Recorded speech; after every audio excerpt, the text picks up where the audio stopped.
Hello, this video is going to be on mindfulness.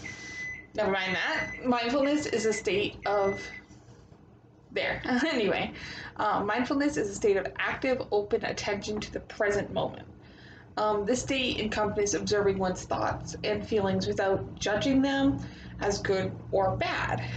To live mindfully is to live in the moment and reawaken oneself to the present rather than dwelling on the past or anticipating the future. Mindfulness can also be a healthy way to identify and manage latent emotions that are causing problems in your personal and professional relationships. Mindfulness is frequently used in meditation and certain kinds of therapy. It has many positive benefits, including lowering your stress level, reducing harmful rumination, so harmful like reprocessing and rethinking everything over and over and over and over again, and it protects against depression and anxiety. Research even suggests that mindfulness can help people better cope with rejection and social isolation. At best, mindfulness is a tool that allows people to be more aware of their physical and emotional condition without getting bogged down in self-criticism and judgment.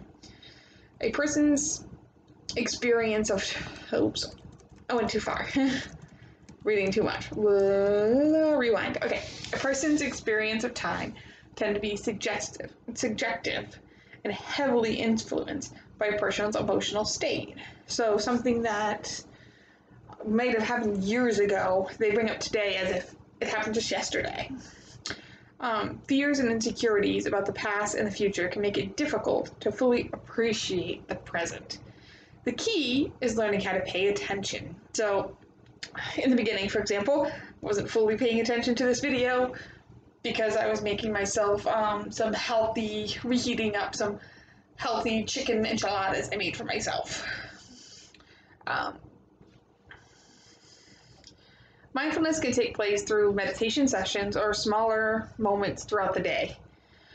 To cultivate a state of mindfulness, you can begin by sitting down and just taking some deep breaths and focus on each breath and the sensation of the moment, such as sound, sense, the temperature, the feeling of the air pressing in and out of your body. When I used to go to the sauna every day, I would put on a mindfulness thing that told me when to breathe in and out. Now, thoughts and stuff did still come into my mind, but instead of judging them and being like, oh, why am I thinking that?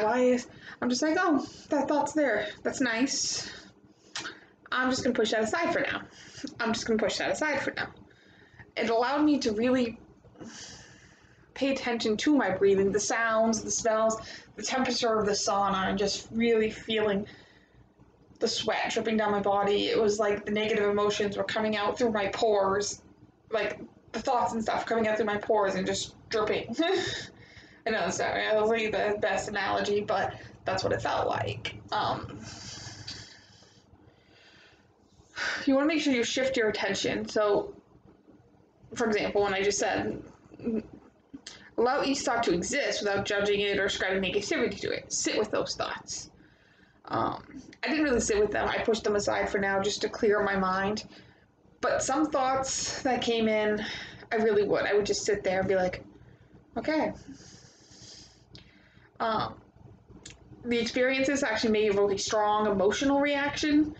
Exploring that response can be opportunity to address and resolve underlying challenges. So if I had a thought that was extremely negative of myself, I do have esteem issues. I'd be like, okay, why am I thinking this? I know it's not true. And I would explore the feelings I was having on that thing. There are actually two questions that come up when you're practicing mindfulness, and it's, one, how are you feeling emotionally and physically? And two, how are you bringing mindfulness to work? So during this current pandemic, such questions can serve as a very important purpose. They offer an opportunity to bring one's attention to our mental and physical states and to mindfully observe in order to be less reactive and more responsive in the face of such uncertain and frightening times. Um, I invite you now to take a moment and ask you to ask and answer these questions for yourself. So I'm going to pause after and ask each question to give you time to think about it. So, how are you feeling emotionally and physically at this moment?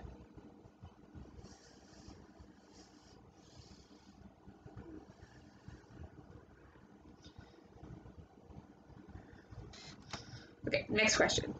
How are you bringing mindfulness to your mental and physical state each day so that you can make wise, responsible, caring choices during this disease outbreak?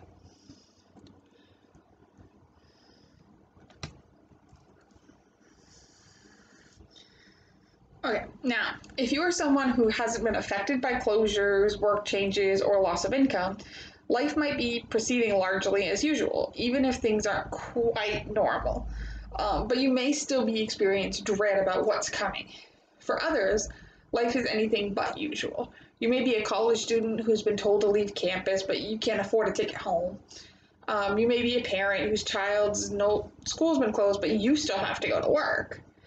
You may have a job in an industry dependent on people gathering, and with social distancing, your livelihood is on the line. You may be elderly and relying on your retirement account that has plunged in value.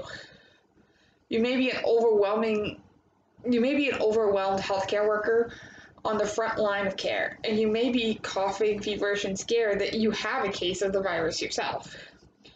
You may also be someone in relatively secure circumstances whose empathy for others is causing you a great apprehension. Panic and dread can accompany uncertainty, and these are among the most uncertain times that many people have ever experienced in their lifetimes. So, how can the questions above help you? They won't stop the spread of the virus. They won't ensure your income remains stable. They won't make groceries appear on the shelves in the local supermarkets or toilet paper, because, that's a big thing right now. And they won't give you the hug you need during a time of social distancing. But they can help you in the following ways. Noticing that your heart rate is racing with fear can give you enough distance from that fear to take some deep breaths and find an outlet that soothes, calms, and interrupts your anxiety. So if you're having anxiety on the way the world is right now, contact a loved one, listen to a favorite song, go for a walk outside, do something creative or exercising. It's just taking care and being aware of that fear. You can also bring awareness to the source of your fear, which allows you to take whatever steps are possible to address it. So if you're having a fear about what's going on right now, bring awareness to that. Be like, okay, I'm scared because I'm afraid of the people I work with. I'm afraid that I'm going to catch something from them and give it to my elderly relative. And then, after being aware of exactly what is it that's bringing you fear, you can take the steps to address that. Planning mindfully. So, for the future, by staying in the present moment, it helps you make good decisions now to better prepare for future uncertainties. So, if your mind begins catastrophizing about your uncertain future, bring it back to the present, to what you were doing in this moment, to your breath and your thoughtful planning. So if you're like, oh, I'm going to get it hasn't happened yet, and you're catastrophizing it, being like, okay, I'm going to get this, I'm going to die, someone I love is going to die. Bring it back to the present and be like, okay, this is going on. Nobody I know has this disease right now, for example, if that was the circumstances. It'd be like, okay, I'm going to focus on that and focus what I can do to keep myself and my family members safe. And just breathe. Sometimes when my daughter's upset, I'll tell her to breathe in her nose and out her mouth. Breathe in her nose and out her mouth until she calms down. This can be helpful even as an adult. So, anyway, you can shift your attention from me to we, which will help you immensely. If you are healthy and relatively secure, focus on what you can do for others to relieve not just their imagined dread, but they're real hardships. This might mean bringing food and essentials to neighbors, or leave outside the door for sick and elderly immune neighbors, calling people to connect during this time of social distancing. So just calling friends and family and be like, hey, I'm struggling. I just wanted to check in on you, see how you're doing. Let's chit chat. That could be a big help. Or video conferencing. There's an app called Zoom I just had to download for college that, seems like if you could facilitate a meeting and do something that way, you could talk to people, which is great. Mindfulness will not protect you from the virus or an uncertain world. What it will do is allow you to move through uncertain times with more grace, calm, and spaciousness, and generosity of spirit. Collectively, these will pave the way for wiser choices and more secure communities. The other side of this pandemic can be more generous, kind, social conscious, and a community-minded society. Be mindful of this possibility and lean into its unfolding. Now, as far as this possibility, I would love for it to be true, especially in Bangor. We need more of a community-minded society that helps take care of all of its members. I fear actually for the homeless population now, because they have nowhere to go, nothing, and they have to be in close proximity to each other, and I want to help. If there was any way I could, any way I can, I would. I would love to go and be like, hey, I know, what's going on right now. Is there any way I can help you? Some homeless people actually downtown have not exactly been kind to this suggestion, because all they like is money. And I'm like, well, I meant like, and I throw them a few dollars, but I can't afford big, but yeah, I really wish the hope of just it being a more generous and kind community is the thing that's been keeping me going.